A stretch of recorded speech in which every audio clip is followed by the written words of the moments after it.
Boa noite a todos aqui presentes. É, Nós estamos dando continuidade às celebrações das quatro festas cristãs e nós incluímos também o Pentecoste. Qual é o objetivo que a escola traz, né? A celebração dessas quatro imaginações de Steiner, que ele deixou um texto em 6 de outubro de 1923. O Steiner, ele sempre fez a proposta que a prática meditativa antroposófica, ela tem que ser durante o dia, o tempo todo. E através dessas celebrações, dessas festas cristãs, eles nos oferecem textos, estudos, imagens que possam criar essas imagens benéficas e salutares para a nossa natureza humana, não apenas da parte nossa intelectual, mas também na nossa parte anímica e espiritual, que nós podemos absorver essas imagens deixadas no Natal, que a humanidade como um toda passa por essas celebrações, e que essas imagens possam nos inspirar e intuir.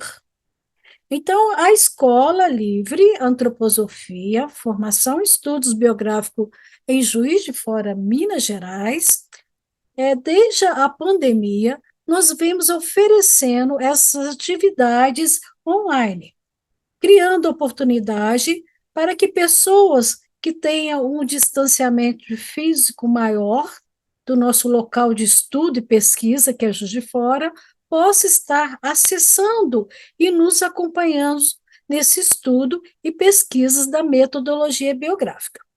Então, hoje na nossa live, nós vamos ter a presença de Aldair Marti. Ela é arte terapeuta junguiana, com complementação em pintura terapêutica na metodologia luz, escuridão e cor de Liane Collor de Bois. E é também aconselhadora formada pela Escola de Minas. Tereza Cristina Campos de Oliveira é psicóloga, aconselhadora biográfica e docente, formada pela Escola também de Minas.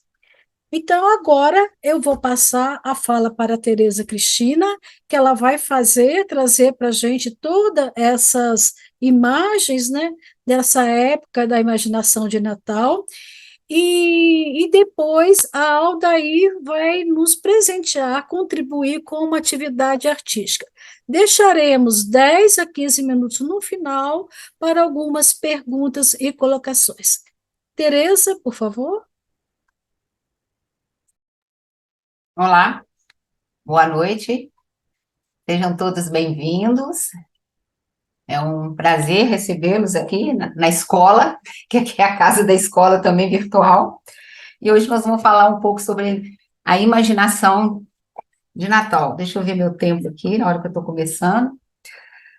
Então, a doutora Angélica já trouxe um pouco sobre essa ideia do que seria a imaginação, né? Relacionada às cognições imaginativa, inspirativa e intuitiva. Que nós temos o nosso conhecimento intelectual, né? O, o lógico, esse acontecimento da imaginação de Natal, que ele acontece realmente, né? O evento no mundo da materialidade. E essas cognições, esse conhecimento mais superior, vai nos permitir com que a gente possa observar o que está por trás desses acontecimentos, o que essas cognições espirituais podem nos trazer um significado e um sentido nessas festas todas. Todo conhecimento que nós temos, ele nos potencializa, né? Qualquer conhecimento. E quando a gente não tem um conhecimento, ele nos subtrai algo. E mesmo aquilo que às vezes está nas sombras, ou que a gente não conhece, isso não deixa de existir. Não é? Então, as imaginações, quando a gente trabalha durante o ano todo, é para fazer nesse processo meditativo esse conhecimento que vai além do que nossos olhos físicos enxergam, né? que a gente sempre fala, né? Termos olhos para ver e ouvidos para ouvir, né? E nessas festas a gente tende a trazer essa representação, né? Essa cognição e desenvolver o nosso olhar imaginativo, inspirativo e intuitivo, porque isso é uma ferramenta para nós também, na nossa vida, podermos ter os nossos insights e a intuir muitas coisas. No texto da Imaginação de Natal, do Rudolf Steiner, ele tem um texto que é bem esotérico, ele começa o texto falando assim: a arte não pode ser senão a reprodução do que o homem sente em conexão com o universo. Por que eu trago isso? Porque quando a gente está fazendo os rituais dessas festas, a gente produz uma arte, né? A gente monta a árvore de Natal, o presépio, tem todo um acontecimento nisso, e o homem traz isso para a materialidade. Então, essa arte, como ele fala, é a reprodução de uma conexão com esse universo. E aí eu quero trazer em cima disso, quando a gente abre o nosso olhar para essa festa especificamente do Natal, né, mas para todas as outras, a gente pode desenvolver no nosso olhar a beleza, a bondade e a verdade. O bom, o belo e o verdadeiro. Trazer o significado dessas festas a partir disso. E hoje é o Natal. Então, o que é o belo? O que é a beleza? O belo e a beleza é tudo aquilo que vai obedecer uma lei espiritual, uma lei divina. E ele chega aqui na Terra trazendo uma forma para essa beleza, para o que é ser belo. Quando a gente olha uma rosa, é uma representação de uma beleza, de uma essência espiritual aqui. E aí a gente tem uma vivência dessa beleza internamente, né? Isso aí é um desenvolvimento dessa cognição e a gente buscar nessas festas. Então, toda beleza, tudo que é belo é dotado de um sentido, e um sentido sagrado, porque é a representação dessa ideia divina na forma. A verdade é essa ideia divina, né, que está que está no mundo espiritual. Esse real espiritual, essa ideia divina. E a bondade é o que vai equilibrar a bondade equilibra a verdade e a beleza. Se a gente fizer um triângulo, aqui na base nós temos a beleza, nas laterais nós temos a bondade, e no cume nós temos a verdade. Então, a bondade, ela ilumina a beleza e nos liga à verdade, une céu e terra. E através da imaginação de Natal, a gente pode começar a desenvolver esse olhar, né? Da bondade, da verdade e da beleza. E tudo que é iluminado pelo bem é belo. Isso é uma verdade. E a gente pode ver que a gente está perdendo muito essa beleza, né? Através de muitas coisas que surgem na vida. Tem até um documentário muito interessante no Brasil Paralelo que chama O Fim da Beleza. Traz a beleza desde lá do início até hoje. E como isso está se perdendo, né? E a feiura que vem nascendo está, como é que fala? Tomando muita forma, né? E o que acontece nessa época de Natal? A gente acaba repetindo automaticamente esse ritual, sem trazer esse significado. E o simbolismo, o significado por trás desse evento está sendo perdido. A gente está repetindo isso automaticamente. Todos nós, né? Nem me excluo também, não. E essa verdade, essa beleza e essa bondade desse evento, elas estão se perdendo pouco a pouco. Nós não estamos vivenciando. A gente só repete automaticamente. E isso na nossa vida também, na nossa biografia, né? Quantas vezes a gente vai repetindo padrões, padrões, padrões? E só quando a gente consegue ver o significado disso que está por trás que a gente consegue fazer uma mudança. E a mesma coisa através. E as nossas meditações é para trazer essa possibilidade que a gente consiga acessar algo maior. E aí, no dia 25 de dezembro, nasce. Mas outra coisa que eu queria falar em relação a essa beleza, esse belo que a gente vivencia. Quando a gente vivencia a desordem do lado de fora, o caos, aquilo que não é belo, a gente interioriza isso. E a gente passa a olhar a partir de dentro para o mundo dessa forma, também não enxergando o belo. Por isso que é importante até para as crianças estar sempre convivendo com esse belo, porque o olhar interno para o mundo, ele é diferente. No dia 25 de dezembro, a gente tem o nascimento da criança divina. Ela, esse ser solar, né, o Cristo, ele encarna na Terra depois de um grande período de preparação do mundo espiritual, para que ele possa, lá por volta dos, com 30 anos, ele se tornar aquilo que ele realmente é, né?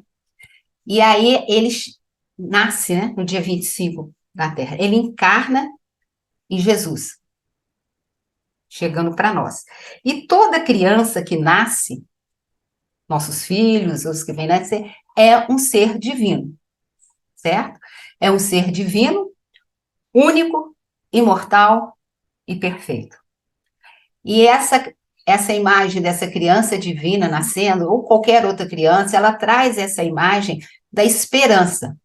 25 de dezembro já está findando o ano, com a possibilidade de um novo ano nascer. Então, tem esse simbolismo da esperança, de que tempos melhores possam surgir. E não é assim com a gente, quando a gente vai ter um bebê e a gente não tem toda essa vivência de que algo bom vai acontecer? E também não julgando certo ou errado. Mas quantos casais resolvem, às vezes, ter filho para resolver questões de casamento? Porque é a esperança que essa criança possa trazer tempos melhores. E essa criança que nasce no dia 25 de dezembro, essa criança divina, também carrega essa esperança para nós de tempos melhores. Tudo bem até aqui? Mas antes dessa criança divina nascer, existe o advento. O advento é aquilo que está por vir, né? É o que vem antes do evento. E é essa preparação para receber essa criança divina. O advento corresponde o dia que José e Maria saem da cidade deles para irem para Belém fazer o censo obrigatório. E o advento acontece os 4 domingos anteriores ao nascimento de Jesus. O primeiro advento, o primeiro dia do advento esse ano foi domingo, dia 2 de dezembro. Então, ele corresponde a esse caminho percorrido por José e Maria até Belém. E o advento sempre nos direciona para o futuro. É um processo, né? Um caminho em relação ao futuro, de esperança e de amor, e com as possibilidades de superação das dificuldades para nos tornarmos melhor a cada dia. E esse caminho também a gente liga com a nossa história de vida. Nossa história de vida é um caminho, não de 4 domingos, né? Mas às vezes de 80, 90 anos. Mas é um caminho, né? De esperança, de amor e de autodesenvolvimento, para que possamos nos tornar melhor a cada dia. E o advento tem essa ideia. E nós preparamos. Quando a gente espera o nosso filhinho, a gente sempre tem 9 meses de preparação para esse evento, do nascimento da nossa criança, né? E o advento representa essa preparação para a chegada do Cristo. Não dá tempo de eu falar um pouco, né, da preparação do advento, das cores das velas, que chega o mineral, o vegetal, o animal, depois o humano, porque o tempo é curto. Na antiguidade, agora a gente entra mais propriamente nessa imagem do Natal. Na antiguidade, nossa senhora, na antiguidade, nos países nórdicos, na época do solstício de inverno, as noites são muito longas. Tem regiões que ficam 3 meses sem a luz do sol, outras 3 horas da tarde já não tem mais o sol. Então, eles tinham essa vivência, essa imagem das trevas sobre a terra, sobre a região deles. E aí eles faziam a festa do fogo no solstício de inverno. Que o solstício de inverno ele varia entre 21 a 24 de dezembro, né? Depende o ano que tem 365 dias, fevereiro tem 28, às vezes 29, mas ele cai entre 21 e 24 de dezembro. E aí, nesse momento, o Sol se apresenta de volta à Terra. Ele começa a se aproximar de novo perto dessa região do hemisfério norte. E aí eles comemoravam nessa festa do fogo a vitória do Sol sobre as trevas, da luz sobre as trevas. Eles comemoravam isso, tá? E aqui no hemisfério sul, nós estamos vivenciando o verão. Então, eu vou fazer uma relação para vocês, o seguinte, isso é coisa minha, tá? Mas que para a gente entender dessa luz que chega desse sol, desse ser solar, né? Que nessa imagem do sol chegando vencendo as trevas, e essa luz também interna, representada por esse ser solar, que encarna na Terra e também pode ser despertada em nossos corações, porque todos nós temos essa luz, né? Às vezes ela está com a chaminha bem pequena, mas que a gente pode aumentá-la. Então, no inverno, a gente tende a se recolher, certo? A gente vê nessas regiões de frio, as pessoas não podem colher, não podem plantar, elas se recolhem para dentro da sua casa com as provisões para passar esse inverno. E ali eles conversam, dialogam sobre o que aconteceu, e a gente tem essa imagem do inverno também, dessa introspecção, voltarmos para nós mesmos, num caminho de autorreflexão, de autoconhecimento, podemos dizer assim, percebendo as nossas qualidades, os nossos defeitos. No hemisfério sul, nós temos o verão, o solstício de verão aqui para nós, né? E esse sol que ilumina para fora e é muito forte, né? Lá no inverno, a luz está para dentro, que a gente vivencia isso aqui em São João. E no verão, para fora. Então, que imagem eu trago, né? Um caminho do autoconhecimento, da autorreflexão, para que a gente pode fazer uma autotranscendência, para a gente poder levar essa luz para fora de nós, como Cristo fez. O Cristo foi, a vida dele foi toda de autotranscendência. Ele tinha um autoconhecimento, ele sabia quem ele era, o que ia acontecer com ele, mas toda a jornada dele foi pela humanidade. Ele saiu de si e autotranscendeu. E a gente precisa do sol. O sol ilumina tudo. Sem a luz solar, a gente não enxergaria. A gente só enxerga por causa do sol, a não ser que tenha uma luz artificial.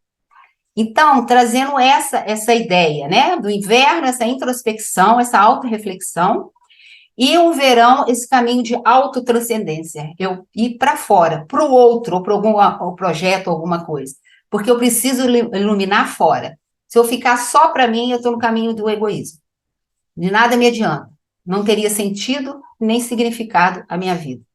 Nós somos seres humanos para servir. Tá bom? Então, vamos seguindo. Vou ter que pular algumas coisas. E aí, o que acontece? No século XIV não, no século IV depois de Cristo, a Igreja Católica percebia esse movimento dessas culturas que faziam essa festa do sol, com essa ideia da luz vencendo as trevas, do Deus do sol vencendo as trevas. E na antiga Grécia nós também temos Apolo, né? O deus Apolo, que é o deus sol, que ele acordava todo dia de manhã, pegava o seu carro, puxado pelos 2 cavalos, e puxava o sol, caminhava na abóbada, e depois vinha a noite. E aí a Igreja Católica passou o dia do nascimento de Jesus para o dia 25 de dezembro, para fazer esse sincretismo religioso e para trazer essa ideia desse ser solar que encarnou na Terra, que ele representava essa luz que combate as trevas, que tem essa vitória sobre as terras. Aí passou-se a comemorar o dia do nascimento de Jesus, o dia 25 de dezembro.